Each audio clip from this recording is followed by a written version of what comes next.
अस्सलाम वालेकुम। आज हमारा लेक्चर है सिंपल हार्मोनिक मोशन। कि सिंपल हार्मोनिक मोशन कौन सा मोशन है? A vibratory motion in which acceleration is directly proportional to displacement is and are way directed toward its mean position is called what? Simple harmonic motion। यानी वो motion, यानी आपके पास वो vibratory motion. सबसे पहले आप लोगों ने इस सिंपल हार्मोनिक मोशन में एक बात याद रखनी है कि हर मोशन सिंपल हार्मोनिक मोशन नहीं होता है, बल्कि वो मोशन सिंपल हार्मोनिक मोशन जो सबसे पहले क्या वाइब्रेटरी मोशन हो। सपोज करें अगर आपके पास कोई ऑब्जेक्ट है, एक फिक्स पॉइंट पर इस तरह टू एंड प्रू मोशन करता है, यानी आगे और पीछे मोशन करता है।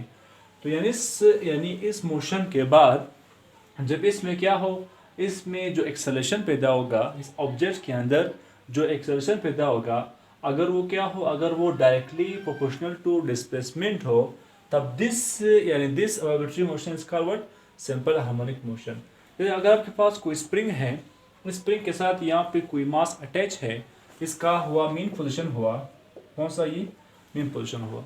जैसे हम लोग स्प्रिंग को इस तरह स्ट्रेच करेंगे, स्ट्रेच करने के बाद इसके लूप इस तरह खोलेंगे, तो खोलने के बाद बॉडी का यानी यहाँ पे पोजीशन चेंज हो जाएगा, और इसका भी पोजीशन ये था, अब बॉडी का पोजीशन चेंज हो गया।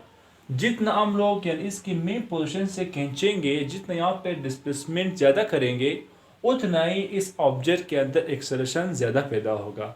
तो क्या हुआ, जितना यहाँ पे डिस्प्लेसमेंट ज़्यादा होगा, उतना ही यहाँ पे इस ऑब्जेक्ट के अंदर जो एक्सेलरेशन पैदा होगा वो ज़्यादा होगा।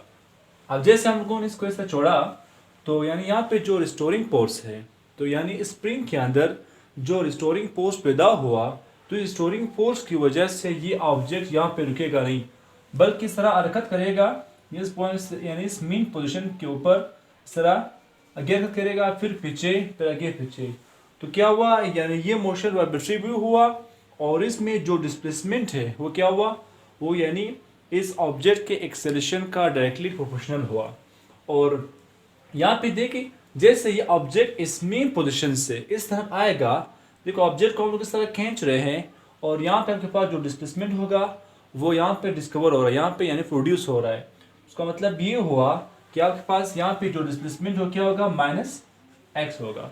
इससे मुराद ये है कि डिस्प्लेसमेंट के अगेंस्ट इसका एक्सेलरेशन प्रोड्यूस हो रहा है। देखिए यहाँ पे आपके पास ये डिस्प्लेसमेंट बन रहा है, और ऑब्जेक्ट का एक्सेलरेशन जो है इस तरफ बन रहा है। तो क्या हुआ, ये आपस में डायरेक्टली प्रोपोर्शनल भी है, और आपस में के अपोजिट भी है। और अगर आपके पास कोई सिंपल पेंडुलम है, इस तरह कोई पेंडुलम हो, जैसे इसको आप इस तरह हरकत देंगे, तो हरकत देने के बाद क्या हो जाएगा, यहाँ पे जितना हम लोग डिस्प्लेसमेंट पैदा करेंगे, उतना ही इस ऑब्जेक्ट, इस बब के अंदर जो एक्सेलरेशन होगा वो ज़्यादा होगा। तो यहाँ पे मैथमेटिकली देख लें, यानी F is directly proportional to minus x, क्योंकि हुक्स लॉ के मुताबिक जब यानी किसी भी ऑब्जेक्ट या स्प्रिंग के अंदर अगर यहाँ पे हम लोग फोर्स अप्लाई करेंगे, तो फोर्स अप्लाई करने के बाद जो फोर्स प्रोड्यूस होगा, जो रिस्टोरिंग फोर्स प्रोड्यूस होगा, वो क्या होगा, वो डायरेक्टली प्रोपोर्शनल टू क्या होगा, यानी माइनस एक्स, यानी डिस्प्लेसमेंट का। तो यहाँ पे क्या हो जाएगा, तो इस सिंबल को ख़त्म करने के लिए हमेशा याद रखना चाहिए, या हम लोग कांस्टेंट लगाएंगे और इक्वल का सिंबल लगाएंगे।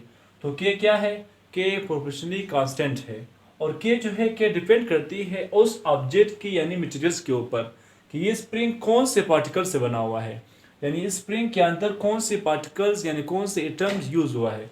जितना पार्टिकल स्ट्रॉन्ग होगा, उतना ही क्या होगा, आपके पास स्प्रिंग क्या होगा, उसके अंदर या आपने जो एक्सेलरेशन पैदा करना होगा वो ज़्यादा होगा। तो यहाँ पे f is equal to minus k x, और हमें ये भी पता है कि जो है यानी f is equal to m है, यानी फ्रॉम न्यूटन सेकेंड लॉ। तो यानी फर्स्ट और सेकेंड को कंपेयर करेंगे, तो कंपेयर करने के बाद m है क्या हुआ, वो माइनस के एक्स का इक्वल हुआ, और यहाँ पे हमारे पास m जो है यहाँ पे मल्टीप्लाई हो रहा है, यहाँ पे डिवाइड हो जाएगा। और हमें ये भी पता है कि यहाँ पे जो k है वो भी कांस्टेंट है, और m क्या है, मास ऑब्जेक्ट, वो भी कांस्टेंट है।